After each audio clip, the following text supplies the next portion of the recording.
அனைவருக்கும் வணக்கம். இப்போ second order linear differential equation with constant coefficients கொடுத்தா எப்படி சால்வ் பண்ணுறது அப்படின்னு பார்க்க போகிறோம். ஒரு டிஃபரன்ஷியல் ஈக்குவேஷன் கொடுத்துருக்காங்கன்னா அது என்ன டைப்னு முதல்ல நமக்கு தெரியணும். இந்த மாதிரி first order first degree differential equation கொடுத்தா எப்படி சால்வ் பண்ணுறதுன்றது நிறைய வீடியோ நம்ம ஆல்ரெடி போட்டுட்டோம். அந்த வீடியோஸ் எல்லாம் அனுப்பி வைக்கிறோம். 7358591547 இந்த நம்பருக்கு கான்டாக்ட் பண்ணுங்கள், எல்லாத்தையும் அனுப்பி வைக்கிறேன்.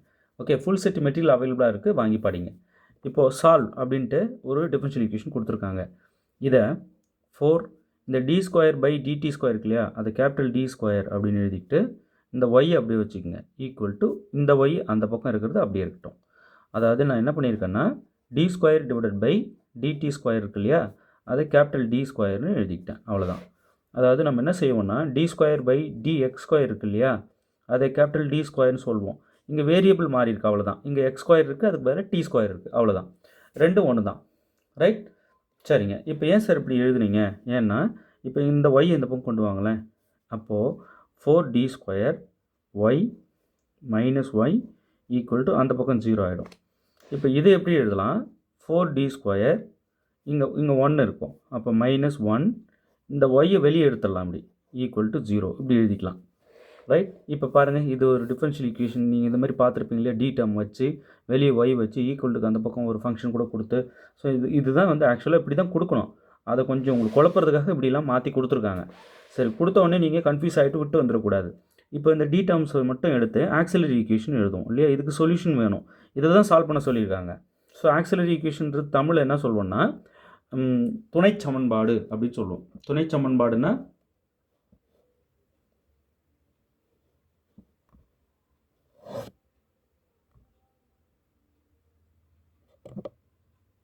துணை சமன்பாடு அப்படின்னு சொல்லுவோம்.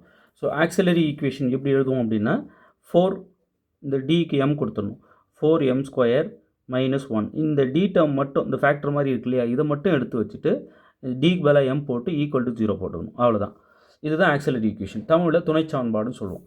இப்போ இதுலேருந்து எம் வேல்யூ கண்டுபிடிக்கிறோம் இல்லையா, கிடைக்கிற எம் வேல்யூஸ் எப்படி இருக்கோ அதை பொறுத்து தான் காம்ப்ளிமெண்ட்ரி ஃபங்க்ஷன் எழுதுவோம், அதாவது சிறப்பு தீர்வு எழுதுவோம்.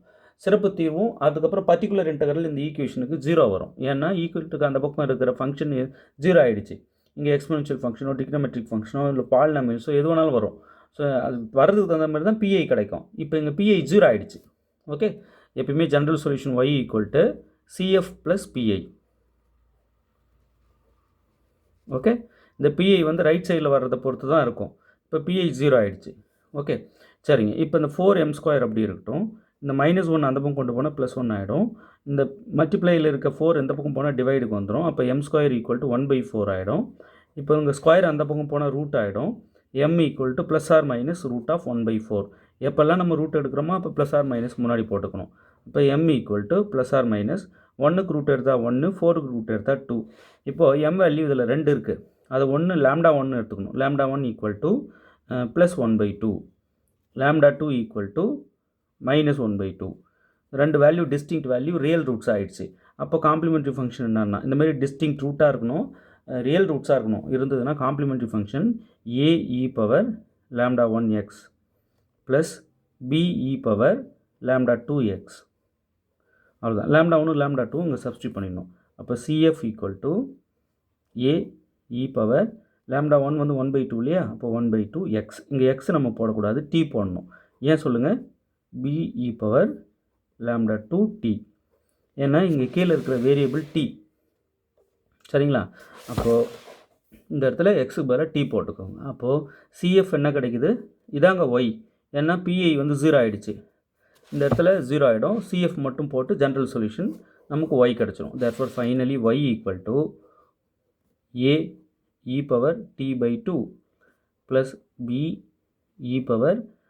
இங்கேயும் பாருங்கள் 1/2, அதாவது λ2க்கு வந்து -1/2 கூடும். அப்போ -t/2. λ2 வேல்யூ -1/2 இல்லையா, அங்கே -1/2 போட்டு t அங்கே 1ஓட மல்டிப்ளை பண்ணி -t/2ன்னு எழுதிக்கணும். இதுதான் y, ரைட்? ஸோ இந்த சொல்யூஷன் அங்கே இருக்குமானா இனிஷியல் கண்டிஷன் கூடவே கொடுத்துருக்காங்க. இதை நம்ம அப்ளை பண்ணி கிடைக்கிற வேல்யூவை ஜென்ரல் சொல்யூஷனில் யூஸ் பண்ணணும். சரிங்க. இப்போ நான் y ஈக்குவல் டு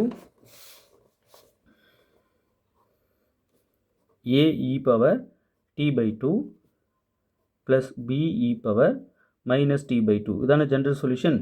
இதை நான் டிஃபரன்ஷியேட் பண்ணுறேன். ஏன்னா எனக்கு dy by dt தேவை. Differentiating with respect to t பண்ணுறேன். ஓகே, y டிஃபரன்ஷியேட் பண்ணால் dy by dt. இந்த a அப்படியே இருக்கட்டும்.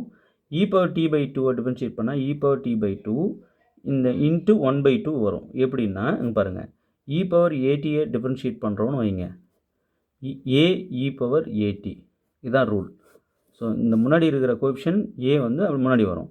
அந்த ரூல் படி இந்த 1/2 வெளியே வந்திருக்கு. Plus b e power minus 1/2. இந்த e power minus 1 t by 2 வந்து டிஃபரன்ஷியேட் பண்ணால் e power minus t by 2 தான். ஆனால் இன்ட்டு போட்டு ஒரு minus 1/2 வெளியே வரும் இந்த ரூல் படி. ரைட், அவ்வளோதான். இப்போ இதில் நம்ம dy by dtக்கு 0வும் tக்கு 1ம் போட போகிறோம். போடலாமா? போட்டால் இந்த இடம் 0 ஆகிடும். 0 ஈக்குவல் டு tக்கு 1 போட்டுருங்க.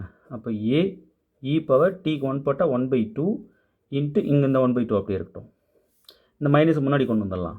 மைனஸ் b e பவர் இங்கே t தான் இருக்கும் இல்லையா, இங்கே tக்கு 1 போட்டால் minus 1/2 இன்ட்டு இந்த மைனஸ் முன்னாடி வந்துடுச்சு. இப்போ வெறும் 1/2 மட்டும் இருக்கும். அவ்வளோதான். இப்போ 1/2வால் எல்லாத்தையும் நான் வகுத்துடுறேன். டிவைடட் பை 1/2 பண்ணிவிட்டு இந்த 1/2 கட்டாயிடும், இந்த 1/2 கட்டாயிடும். 0/1/2 0 தான். அப்போ 0 equal to a e power 1/2 minus b e power minus 1/2. இந்த 1/2 கட்டாயிடும், இதுவும் கட்டாயிடும். ஓகே, இப்போ 0 equal to a e power 1/2 வந்து ரூட் e அப்படி எழுதிக்கலாம். மைனஸ் b டிவைடட் பை இதை கீழே கொண்டு வந்து e பவர் ப்ளஸ் 1/2ன்னு எழுதிக்கலாம் இல்லையா. இந்த பவர் பாசிட்டிவ் ஆகிறத கீழே கொண்டு வந்துட்டேன். அப்போ 0 equal to a root e minus b divided by e power 1/2 root இன்னு எழுதிக்கலாம். இந்த ரூட் இ எடுத்து ரூட் இ கூட மல்டிப்ளை பண்ணால் root e into root e. அப்போ 0 equal to a e minus b divided by root e. Just இதை எடுத்து இப்படி மல்டிப்ளை பண்ணி பியோட மைனஸ் பண்ணிட்டேன்.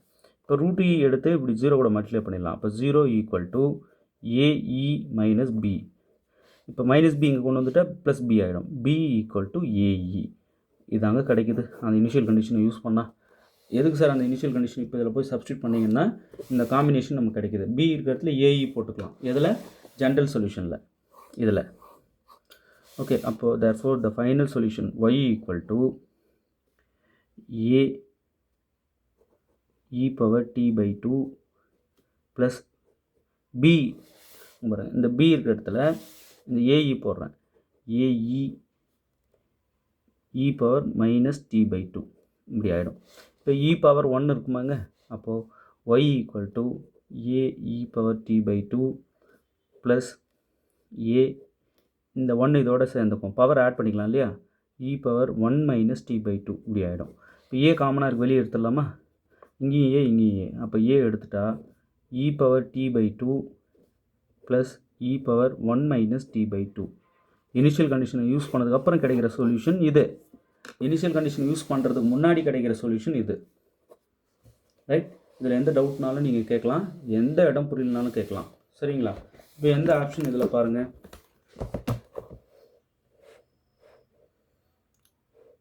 Option C. ரைட், நல்லா புரியும்னு நினைக்கிறேன். இப்போ இந்த ப்ராப்ளம் பாருங்கள். அதே ப்ராப்ளம் தான். இனிஷியல் கண்டிஷன் மாற்றிட்டேன். dy by dt 0 when t equal to 0 அப்படின்னும் போது இந்த 4 என்ன சொல்யூஷன் வரும் எனக்கு போட்டு கரெக்ட் ஆப்ஷன் வந்து கமெண்ட்டில் சொல்லுங்கள் பார்க்கலாம். Okay, same way, same method. Right, இந்த ப்ராப்ளம் ஒன்றும் இல்லைங்க.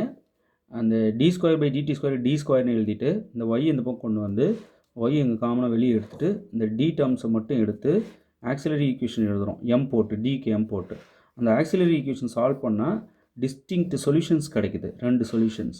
இதுக்கு 2 தான் கிடைக்கும். ஏன், இது குவாட்ராடிக் ஈக்குவேஷன் இல்லையா, 2 சொல்யூஷன் தான் இருக்கும். அப்போ 2 சொல்யூஷன் இருந்தால் காம்ப்ளிமெண்ட்ரி ஃபங்க்ஷன் இதுதானே. ரைட், ஒரு 100 இருக்குது அப்படின்னா e power lambda 1x plus e power lambda 2x plus e power lambda 3x plus e power lambda 4x up to e power lambda 100x வரைக்கும் எழுதணும். இங்கே c1 c2 c3ன்னு கான்ஸ்டன்ட் முன்னாடி use பண்ணிக்கணும். இவ்வளோ தான். எத்தனை கொடுத்தாலும் எழுதணும். இங்கே 2 வந்திருக்கிறதுனால 2ஓட நிறுத்திக்கிட்டேன். இப்போ ஏன் சார் பிஐ கண்டுபிடிக்கல, பிஐ 0 ஆகிடுச்சு. பாருங்கள், ரைட் சைடில் இது 0 ஆனால் பிஐ போடவே வேண்டாம். அப்போது y equal to cf plus பிஐயில் இது 0 ஆனதுனால y ஈக்குவல் டு cf தான் ஜென்ரல் சொல்யூஷனு. இப்போ ஒய்ஏ தான். இதை வகைப்படுத்துகிறேன். ஏன்னா இனிஷியல் கண்டிஷனை யூஸ் பண்ணேன். வகைப்படுத்துறதுக்கு நான் ஃபார்முலா சொல்லியிருக்கேன். இந்த ஃபார்முலா படி தான் எங்கள் வகையீடு நடக்குது. ஒய்யை வகைப்படுத்தினா dy by dt. ரைட், அவ்வளோதான். இங்கே வகைப்படுத்தும் போது இந்த 1/2 வெளியே வருது, இந்த -1/2 வெளியே வருது, அவ்வளோதான் இந்த ரூல் படி. இப்போ நான் இனிஷியல் கண்டிஷன் போட்டு 1/2 வகுத்துறேன். இங்கே 1/2 வகுத்துருக்கேன், வகுத்தல் 1/2 இந்த இடம். ஸோ 1/2 வகுத்தா இந்த 1/2 கட் ஆகிடும், 0/1/2 0 ஆகிடும். இங்கே 2 மட்டும் போட்டிருந்தேன், 1/2 போடணும். ரைட், வகுத்தல் 1/2 ஆன் போத் சைட்ஸ். ஸோ இங்கே 1/2 கட் ஆகிட்டு மிச்சம் இது இருக்குது. இது கீழே எடுத்துகிட்டு வந்து e⁻1/2 √e போட்டுக்கலாம். ரைட் சார், இதில் டிவைடட் பை 1/2 பண்ணாமல் மல்டிப்ளை பை 2ன்னு போட்டலாம் இல்லைங்க சார்? ஓகே. எனக்கு கீழே 2 கட் ஆகிடும், 0 × 2 0 ஆகிடும். உங்கள் விருப்பங்க, எப்படி தோணுதோ செய்யுங்க. ரைட், இது பாசிட்டிவ் ஆகிறதுக்கு கீழே கொண்டு வந்து e⁻1/2 √e எழுதி √e × √e எழுதிட்டு டினாமினேட்டர் திருப்பி √e போட்டு இந்த √e எடுத்து 0க்கு மல்டிப்ளை பண்ணிவிட்டு இப்போ இந்த -bங்கிறது வந்து +bன்னு போட்டு இந்த b வேல்யூவை கொண்டு போயிட்டு இந்த ஜென்ரல் சொல்யூஷன் இங்கே போட்டு அப்புறம் 2 ஈக்கு ஒரு எடுத்துகிட்டு இந்த பவர் 2 ஆட் பண்ணிட்டேன், அதை சேர்த்துக்கிட்டேன். இப்போ காமனாக ஏவை வெளியே எடுத்துட்டேன். ஓகே, நல்லா புரிஞ்சிருக்குன்னு நினைக்கிறேன். இப்போ நான் உங்களுக்கு ஒரு ஹோம்ஒர்க் ப்ராப்ளம் கொடுத்துருக்கேன். இதை போட்டுட்டு எது கரெக்டாக இருக்குது சார், 4 ஆப்ஷனுமே எதுவும் ஷூட் ஆகலை சார் அப்படின்றீங்களா, இல்லை சார் இருக்குது அப்படின்றீங்களா, பார்க்கலாம். ஓகே, இப்போ ஒரு முக்கியமான ப்ராப்ளம் பார்க்கலாம். பாருங்கள், solve d²y = -9 sin 3x. Right, இப்போது இதில் இருக்குது இல்லைங்களா, இதை சால்வ் பண்ணுறதுக்கு ஃபஸ்ட்டு ஆக்சிலரி ஈக்குவேஷன் எழுதுவோம் இல்லையா, ஏன்னா ஜென்ரல் சொல்யூஷன் தான் கேட்குறாங்க. இங்கே பாருங்களேன், y = CF + PI, இதான ஒரு ஜென்ரல் சொல்யூஷன். எந்த ஒரு second order linear differential equation with constant கோஎஃபிஷியன்ட்ஸ்க்கும் இதுதான் ஜென்ரல் சொல்யூஷன். அதில் எந்த மாற்று கருத்தும் இல்லை. சிஎஃப்பும் கண்டுபிடிக்கணும், பிஐயும் கண்டுபிடிக்கணும். இப்போ சிஎஃப் கண்டுபிடிக்கலாமா, அதுக்கு ஆக்சிலரி ஈக்குவேஷன் எழுதணும். ஆக்சிலரி ஈக்குவேஷன் என்ன சொன்னேன், டி டேர்ம்ஸ் மட்டும் எடுத்துகிட்டு வந்து எம் போட்டு எழுதிக்கணும். அப்போ இங்கே ஒரு d² தான் இருக்குது, அப்போ m² = 0 போட்டுக்கணும்.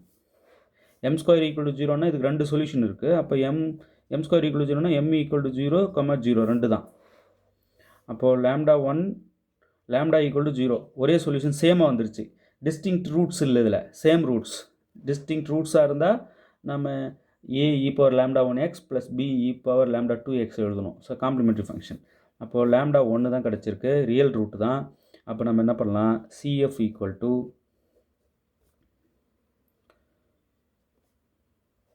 ax + b e⁻λx, இதுதான் ஃபார்முலா. ரைட், இப்போது லாம்டா வந்து 0ங்க. அப்போது CF = complimentary function CF = ax + b e⁻0x. e⁻0x வந்து e⁻0 1 ஆகிடும். அப்போது CF = ax + b மட்டும்தான். இதான் 1 ஆகிடுது, இது CF. இப்போ CF கண்டுபிடிச்சிட்டோமா. இப்போது ஏன் சார் இங்கே t போடலாமா சார், இப்போ t இங்கே எல்லாம் வேரியபிள் எக்ஸில் இருக்குது. ரைட், அப்போ எக்ஸில் இருந்தால் நம்ம எக்ஸ் தான் போடணும், டீன்னா டீயில் போடணும், அவ்வளோதான். இதுதான் CF. இப்போது PI வேணும், பர்டிகுலர் இன்டெக்ரல். PI = 1 அந்த d டேர்ம். இப்போ d² மட்டும்தான் இருக்குது பாருங்கள். d டேர்ம் அப்படியே கொண்டு வந்து போட்டுடணும், எத்தனை இருந்தாலும். இங்கே ஒரே d² தான் இருக்குது, அப்படியே கொண்டு வந்து போட்டேன். இன்ட்டு போட்டு இந்த ரைட் சைடில் இருக்கிற அத்தனையும் கொண்டு வந்து போட்டுடணும். என்ன இருக்குது, -9 sin 3x. ரைட், இந்த -9 கான்ஸ்டன்ட் மாதிரி வெளியே எடுத்துடலாம். -9 வெளியே எடுத்தாச்சுன்னா உள்ள 1/d² × sin 3x இப்படி எழுதிக்கலாம்.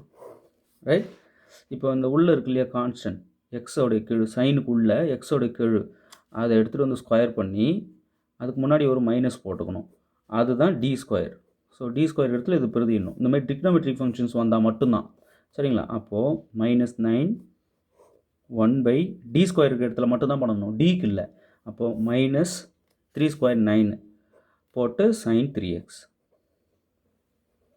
ரைட், ஸோ d² இடத்துல ரிமூவ் பண்ணுறோம். அது இங்கே சப்போஸ் 2 இருந்தால் 2² போட்டு மைனஸ் முன்னாடி போடணும். 2² 4, அப்போ -4 இங்கே போடணும். சரிங்களா, இப்போ -9 கட் பண்ணிட்டா மிச்சம் நமக்கு sin 3x மட்டும் இருக்குது. இதுதான் PI. சரிங்களா, இப்போ CF + PI தான் general solution. y = CF + PI. CF என்ன, y = ax + b. இதுதான் CF, இதை கிடச்சிருக்கு பாருங்கள், இதானே. ப்ளஸ் PI என்ன, sin 3x. இவ்வளோ தாங்க சொல்யூஷன். ரைட். இது எங்கே இருக்கு பாருங்கள் 4 ஆப்ஷனில். Option A. ரைட். நல்லா புரிஞ்சிருக்கும்னு நினைக்கிறேன்.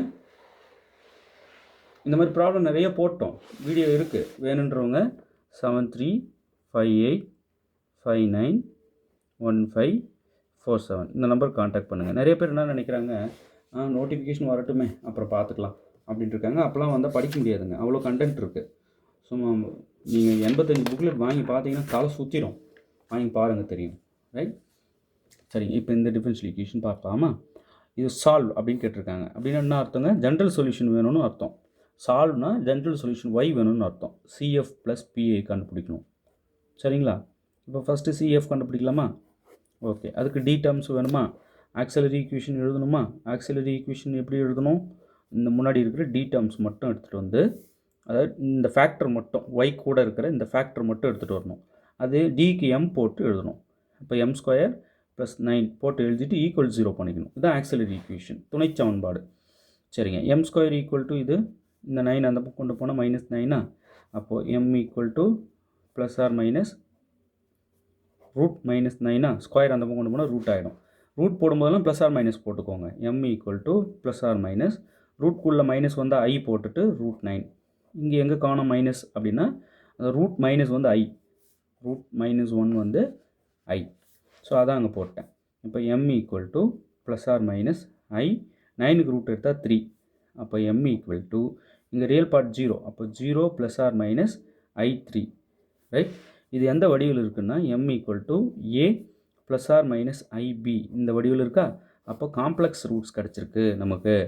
ஸோ ஏ வந்து இங்கே 0, பி வந்து 3. அவ்வளோதான். இது அங்கே தீர்வு. தீர்வு இல்லை, அதாவது இந்த ஆக்சிலரி ஈக்குவேஷனுடைய தீர்வு காம்ப்ளெக்ஸ் ரூட்ஸாக கிடச்சிருக்கு. அப்போ காம்ப்ளிமெண்ட்ரி ஃபங்க்ஷன்னா இந்த மாதிரி காம்ப்ளெக்ஸ் ரூட்ஸ் கிடச்சி நமக்கு காம்ப்ளிமெண்ட்ரி ஃபங்க்ஷன் கேட்டால் e power AX A cos BX plus B sine BX, இதுதான் தீர்வு. இது காம்ப்ளிமெண்ட்ரி ஃபங்க்ஷன் இதுதான். அப்போ CF equal to e power A வந்து 0 ஆகிடுச்சு, அப்போ 0x, ஏ காஸ் பி வந்து 3 ஆகிடுச்சு, அப்போ cos 3x, A small A இருக்கிறதுல 0வும் ஸ்மால் பி இருக்கிறதுல 3யும் போடுறேன், அவ்வளோதான். Plus B sine 3x. E power 0 இது 1 ஆகிடும். அப்போ CF equal to a cos 3x plus B sine 3x, இதுதான் சிஎஃப். இப்போ பிஐ வேணும் இல்லையா? இப்போ சிஎஃப் இது இருக்கிற மாதிரி 2 சொல்யூஷன் வந்துடுச்சுங்க. இதுலேயும் இருக்குது, இதுலேயும் இருக்குது இல்லையா? அப்போ நம்ம பிஐ கண்டுபிடிச்சி தான் ஆகணும். பிஐ கண்டுபிடிக்கலாமா?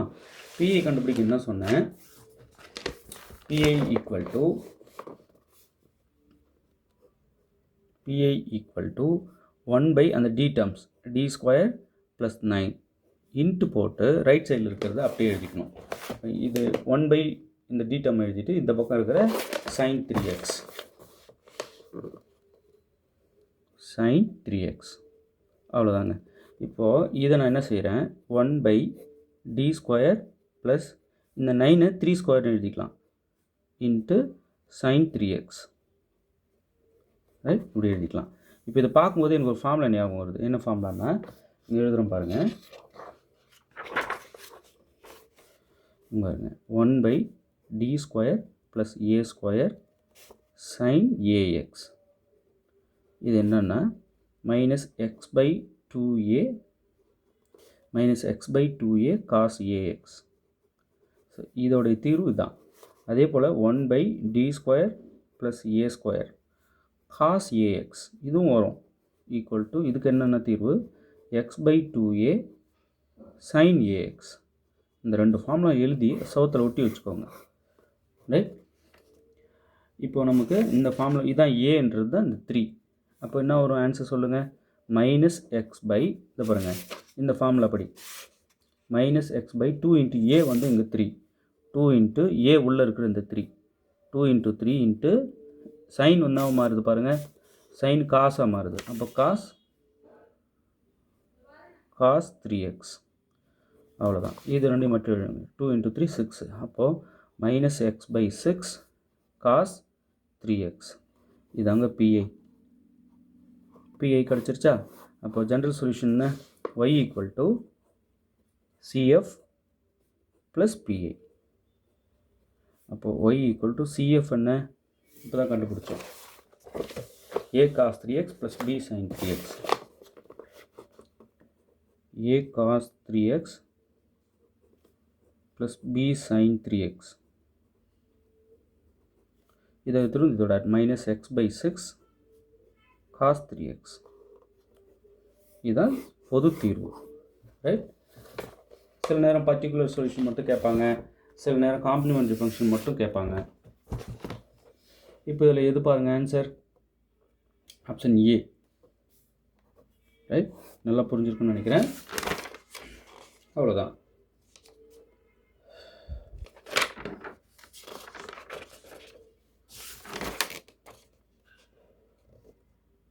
இந்த ப்ராப்ளம் மட்டும் கொஞ்சம் வித்தியாசமாக மாற்றி கொடுத்துருந்தாங்க. இது சால்வ் பண்ணுறது ஒன்றும் பெரிய விஷயம் கிடையாது. உங்களுக்கு எங்கே டவுட் இருந்தாலும் கேளுங்க, இந்த நம்பருக்கு கால் பண்ணுங்கள். வித்தியாசமான டவுட்டு கேட்குறாங்கங்க. அப்படி கேட்கும்போதெல்லாம் இது கூட தெரியலையா அப்படின்ற ஒரு பயங்கர டென்ஷன் வரும். ஆனாலுமே அப்படியே பல்ல கடிச்சுப்பேன். சரி பொறுமையை கடைப்பிடிக்கணும். அதுமாரி டவுட்ஸ் கேட்க தான் என்ன ஆகும்னா இன்னும் வீடியோஸில் நல்ல விஷயங்களை சொல்லி, பேசிக்கான விஷயங்கள் சொல்லி எல்லாருக்கும் ஒரு கிளாரிஃபிகேஷன் கொடுக்கணுன்ற உணர்வு வரும். கேளுங்க, யோசிக்காதீங்க. நான் எக்காரணத்தை கொண்டும் கோபப்பட்டு உங்ககிட்ட பேச மாட்டேன். அதை வீடியோவில் காட்டுவேன். சரிங்களா? இன்னும் டெப்த்தாக இறங்கி காட்டுவேன். இப்போ இந்த ப்ராப்ளம் போட சொல்லியிருக்கேன். போட்டு எனக்கு ஆன்சர் இது 4 எதுன்னு சொல்லிட்டீங்களா? அதாவது இந்த இனிஷியல் கண்டிஷன் மட்டும் மாற்றிட்டேன். அப்போ சொல்யூஷன்னா ஒரு சொல்லுங்கள் பார்க்கலாம். அந்த 4ல் இனிஷியல் கண்டிஷன் யூஸ் பண்ணி அதனால் கிடைக்கிற விளைவை நம்ம அந்த ஜென்ரல் சொல்யூஷனில் யூஸ் பண்ணணும். அதுக்காக தான் இனிஷியல் கண்டிஷன் கொடுக்குறதே. சரிங்களா? ஓகே. இப்போ இந்த ஹேண்ட் ரிட்டன் காப்பீஸ் மட்டும் அவைலபிளாக இருக்குங்க. 10 காப்பீஸ் கிடைக்கும். 10 copies 4 year complex, probability, mechanics, differential equations 5 unit இது 10 காப்பீஸ் கிடைக்கும். உங்கள் வீட்டுக்கு அனுப்பிடுறோம். ஒரு 2000 கொரியர் சார்ஜோடு உங்கள் வீட்டுக்கு வந்துடும். 2000 rupees இந்த 10 புக்லெட்ஸும். சரிங்களா? வேணுன்றவங்க இந்த நம்பருக்கு காண்டாக்ட் பண்ணுங்கள். ஓகே. தேர்வில் வெற்றி பெற வாழ்த்துக்கள். தேங்க்யூ.